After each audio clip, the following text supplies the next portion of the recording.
Right, I thought I'd do the first room video of Bolivia because this was my first room and it's still open.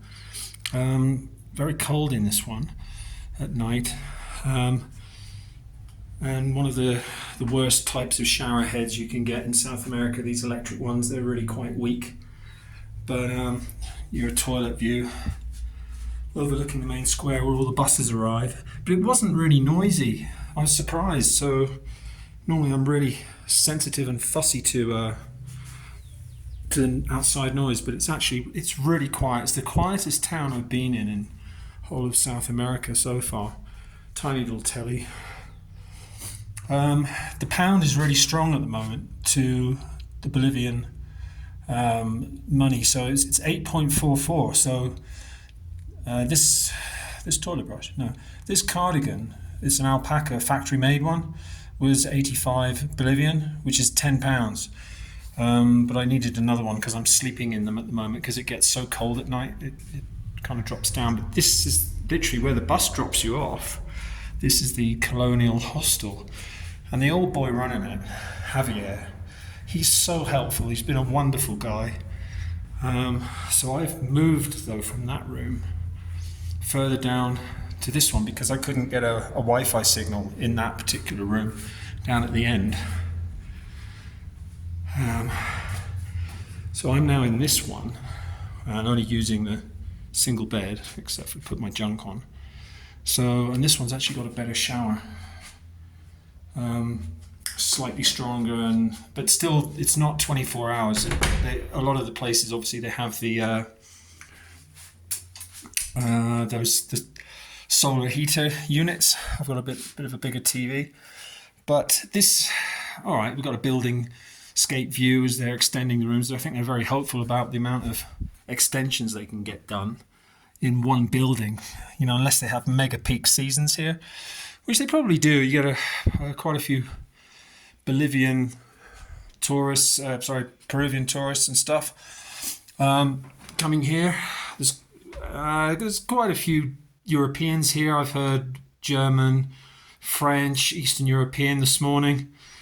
But with the way the exchange rate is at the moment, this room costs £4.70 a night. And when you think of some of the rooms that I've had in Peru, Ecuador, and Colombia, sort of 2 years ago, the last couple of years, and I've got a strong signal. It's pretty quick Wi-Fi. It's something like it's 1.5 megabits per second. It's not great, but it's better than a lot of places in Peru. So everything works now, and I'm just a lot happier about being in this room because I'm probably going to stay here for a few days because it's so cheap, and I've got 2 months to kill. So probably move on to La Paz. Depends how bored I get, really, and then from La Paz look into getting down to the jungle because the cold weather here at night really messed my skin up. Well, it's a lot better today. Because the high altitude, the dry air, you can hear I'm breathing hard just walking around.